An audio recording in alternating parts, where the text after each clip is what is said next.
is your board adapting to a dynamically changing risk environment? Recent research revealed that 87% of board members believe that market disruptions are becoming increasingly frequent, and 83% say they are becoming increasingly impactful. At the same time, 79% of the board members believe that risk management will be critical in enabling their organizations to protect and create value in the next 5 years. What does this mean for boards? How can they prepare? And where can they draw support from within their organization? I'm delighted to talk with David Samy, partner at EY Hong Kong, and the lead on the joint project to produce the report, Roles of Governance Professionals in Today's Post-Pandemic and Dynamically Changing Risk Environment. Joining him is Zahra Cassim, CEO of CSIA. Welcome to the Better Boards podcast series. I'm Dr. Sabine Dembkowski, founder and managing partner of Better Boards. We make the boards of the most ambitious organizations more effective. Our mission at Better Boards is to contribute to creating better boards. We do this by providing clients with an evidence-based approach for board evaluations and board development programs. We have created an innovative board evaluation platform clients can use as part of their fully facilitated external or also for their internal board evaluation, and we also provide access to professional service organizations. To fulfill our mission, we give a voice to all who care about creating better boards. Zahra and David, thank you so much for contributing to the Better Boards podcast series. Thank you, Sabine, for having us. It's really a pleasure to be here, and thank you for the opportunity. Yeah, and very happy to do so as well, Sabine. Great to be working with you and Zahra again. Fantastic. Let's jump straight in. From what we are seeing, boards are incredibly busy still to deal with the impact, depending where you are in the world, the aftermath of the pandemic, supply chain disruption, changing prices, particularly for energy. I have seen as a response to this that operational issues have taken up more and more space on the agenda of boards, and time to look at and discuss future risks has been tight. What are, in your experience, the reasons for the lack of attention on future risks? Clearly, boards are aware that the risks are real and the risks are becoming more severe. This is definitely the case, Sabine. And one of the reasons, I think, our main reasons, is a lack of focus of the board on risk oversight. And there's a number of reasons that could contribute to this. In a lot of organizations, risk is driven and managed in very functional silos. So each department is responsible for the risk that pertains to that particular department. There is a lack of a structured approach where they can collect and analyze this risk information. And in many organizations also, a factor is underutilization of technology and the right tools to analyze the risks across the business. And then one of the other factors, I think, is where the sharing and communication of risk information is not effective. And in some cases, very much non-existent. And this is from poor communication of risk by the business units to senior management, and then from senior management up to the board level. So very often the boards are not even aware of the risks that are existing or impending. And I think another factor that is really important is when the risk management is not integrated into the strategic planning and when decisions are being made. If the risks are not factored in, then your whole strategic plan is really at risk, in a sense, if anything happens in terms of disruptions. And I think also a lack of accountability. There's still very much a blurring of lines between responsibility, who's ultimately responsible to take accountability for risk management. So a survey that was done in Hong Kong showed that only 42% of companies have clear responsibility lines for managing risk and for risk oversight. And it seems like that shouldn't be the case because the board ultimately is responsible. But there still seems to be some confusion around this. And I think there's also the fact that many board members come from an era where there's a focus on profits. And as you've mentioned, with all the disruptions that happened with ESG coming in, technology, governance, a lot of regulatory changes, there's just not enough knowledge and experience at the board level. So when it comes to all these market disruptions as well, and the board members might be focusing more on crisis management. So as you mentioned, there's often not enough time on the agenda to actually deal with what might happen in the future. Yeah, let's come back to the solution in a bit, because lots of questions are already running through my head. It's so difficult at the moment, isn't it? There are these pressing operational issues, and clearly there are the risks, clearly probably also below the board. As you mentioned, Zahra, the structures are not in place. Mm-hmm. So something appears to need to be changed to structures and processes inside of organizations in terms of realizing that there are risks and making sure that there is a really effective communication flow throughout the organization. No, absolutely. And I don't think that a lot of organizations have maybe evolved in terms of putting those processes and tools in place. A lot of organizations are still using very traditional risk reporting tools like tables and charts, and haven't really looked at employing technology. So I think that is quite an important factor as well. Yeah, so what are really the real risks involved in organizations not paying sufficient attention to these long-term risks, like, for example, ESG performance, just to name one of many? Yeah, maybe I can take that. And I just want to add, I think it's a lead off to the conversation that we had earlier that Zahra shared. One of the things that you will find is there's quite a bit of, risk fatigue that you hear. From my perspective, is there's a maturity around understanding risk, but at the same time, it's driving, what we call risk fatigue. And it's really showing up in a lot of organizations that we work with. Now, back to your question around, what are the risks involved? I think the risks are very clear. Where the board is inexperienced and there's no guidance or steward around, what to focus on, they are going to lose focus on risk that matter. And for that, in turn, not being able to give the long-term risks the attention that it deserves. Now, in this situation, and especially when designing mitigation of those risks, the boards therefore will not be channeling the right level of resources and effort to address those risks. Now, Sabine, you brought out ESG, and this is a very good example or recent example of emerging risk. I think everybody's warming up to it. But in addition to ESG, what the boards need to do is to prepare for a greater range of disruption and risk. For example, cybersecurity, talent, geopolitical, that are growing in frequency and severity.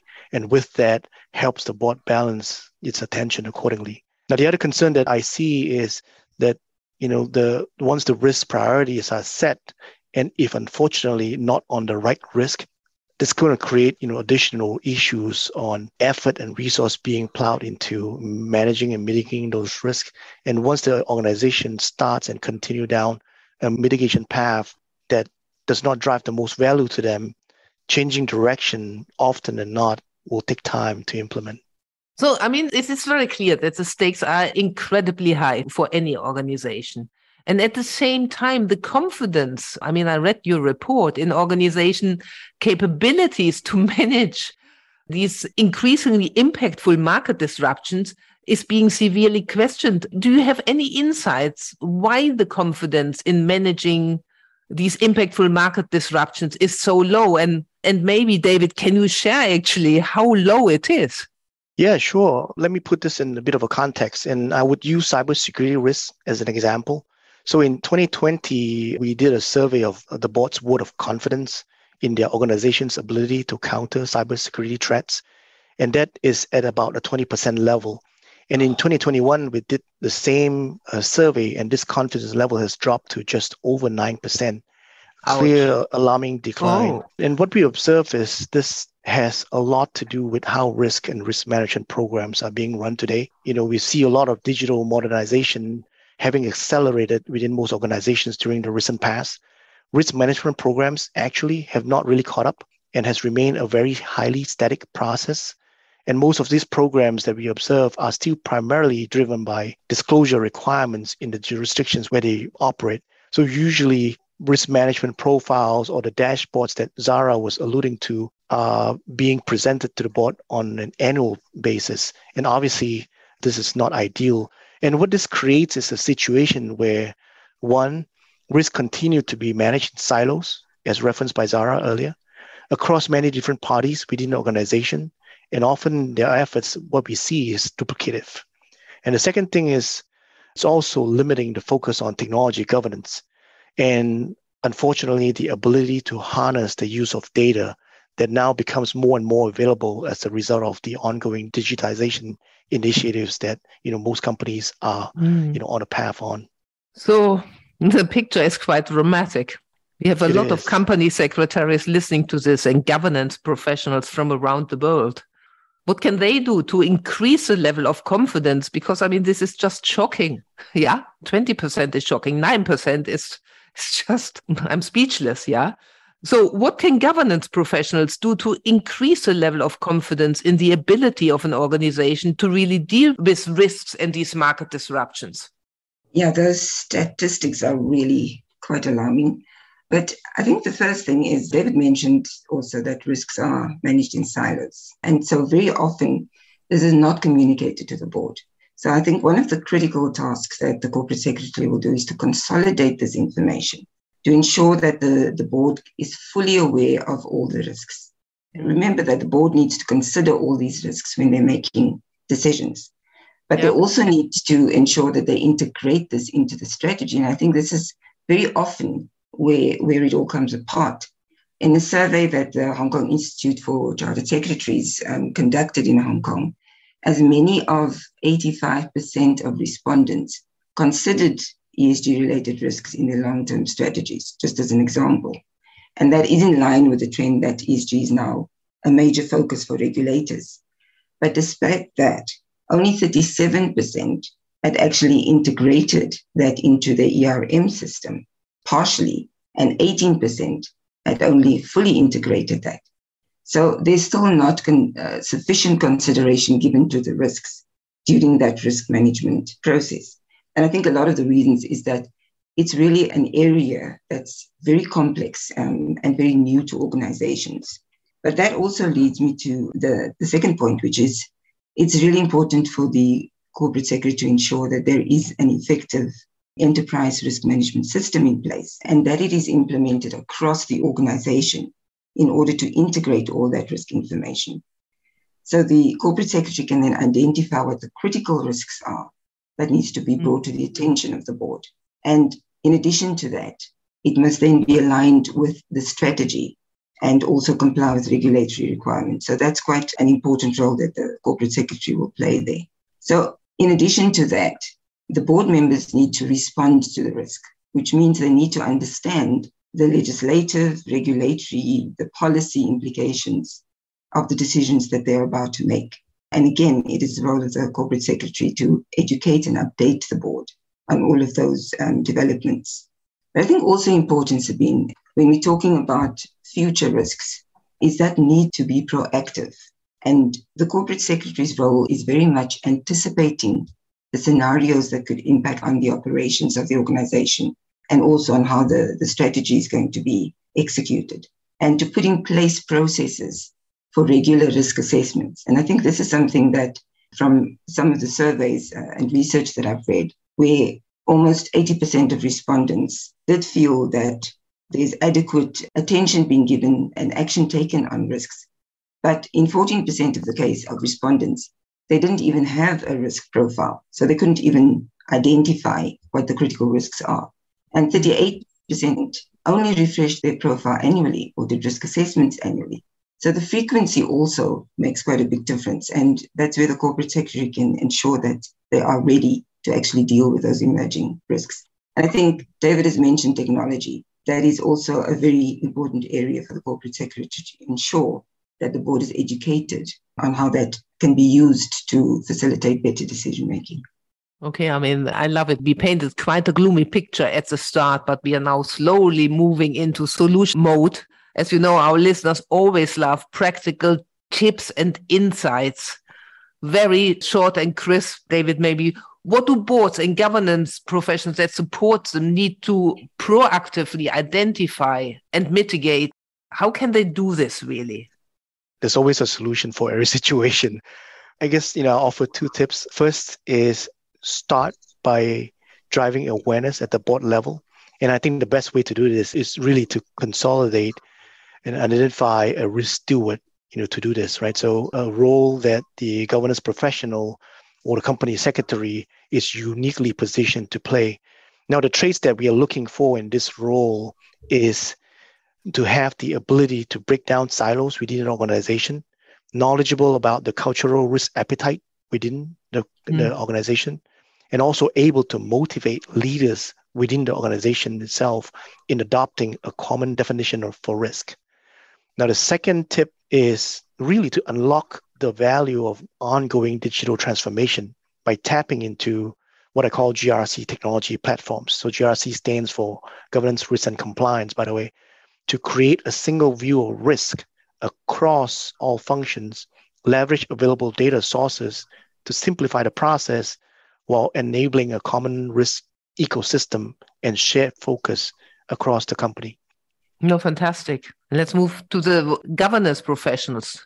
What can they do to equip the board actually to deepen their understanding of long-term risks, like fast evolving ESG concerns? And, for our listeners, before we press the record button, we just talked around what we see in our respective countries. I'm sitting in London. David is sitting in Hong Kong. Zahra is sitting in South Africa. And it's amazing how we all feel that something is changing. So what is it that governance professionals can do to equip the board to deepen their understanding? David talked about the common understanding that the board needs to have, and that's one of the critical areas that corporate secretary needs to address. Because ESG, it's such a complex issue and encompasses many other issues within each category. So it really depends on the jurisdiction the company is operating in, the industry, how advanced it is, the size of the organization. So it's important that the board and the management has a very common understanding of what the impact of that will be, and also the relevance of those ESG-related issues will be to their particular business, because it is such a broad issue. So it's setting the tone at the top, getting the buy-in from the board. And secondly, I think the corporate secretary can start by looking at what are the national policies that would be relevant to the organization to provide that kind of guidance. Because in a lot of countries, for example, in Nigeria, guidelines and policies have been issued by the regulators. And that would also be true for many other countries. And you'd have your regulators in your different industries, so they can choose the specific guidance that would apply to them and educate the board on that. It's the same with members who lack the expertise and the experience in these matters. And so being one way in which the corporate secretary can actually train members is set up committees on ESG matters and then partner members with those executives who are leading those initiatives. That's one way for them to deepen that understanding. And they also need to ensure that the board regularly engages with key stakeholders in a dialogue so that they can understand what their interests are and ensure that that's accounted for when they make their business decisions. Okay, fantastic. So, David, what should boards do really now to prepare and future-proof their organization? What does it mean also for agenda setting? We talked at the beginning, look, the agendas are full as they are. How much time should they really allocate to discuss future risks? Yes, Sabine, there's probably no right and wrong, and it's probably very challenging to put your finger down to say, you need to spend this amount of time in discussing future risk. But one thing we know is from recent research is that 59% of boards say that allotting more time for open discussion over emerging trends and potential disruptions would improve risk oversight. And I think that's critically important. So boards want to spend more time on transformational related discussions, on managing emerging risk, and on scenario planning. But in reality, like you said, agenda's full. They find that the areas that they expended most time on now are in financial reporting and traditional risk and compliance matters.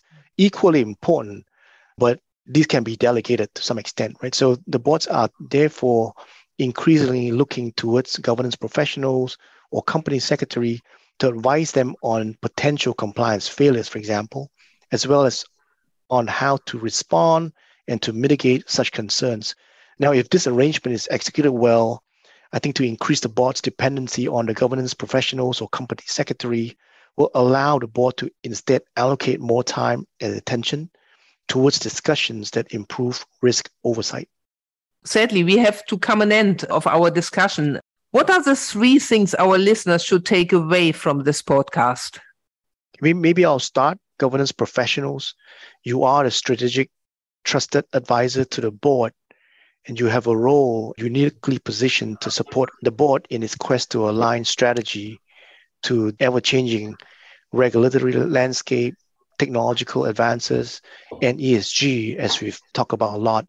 So there is an expectation for the governance professionals to help the organization contribute to an effective system for identifying risk and opportunities, as well as to manage risk and explore those opportunities. I'll pass it on to Zahra. Yeah, David, you mentioned the role of the corporate secretary, and I think they are being increasingly approached by businesses to facilitate enterprise risk management. And it is on the basis of their understanding of business concerns, the different departments, how they operate, the culture of the organization, and just their ability to be that bridge between the board and the management, and bringing all the different business units together that provides a really valuable contribution to risk assessment. So I think this expansion in their governance leadership means that they need to be very proactive to respond to changes and emerging risks, and to ensure that the organization they serve will stay relevant and successful. Fantastic. Thank you so much, Zahra and David, for contributing to the Better Boards podcast series. It's been a pleasure, Sabine. Thank you. It's been a pleasure as well. Thank you, Sabine. Thank you, Zahra. Thank you, David. How can we help you and your board? We at Better Boards are always delighted to hear from you. You can best reach us at info@better-boards.com. As always, thanks so much for listening.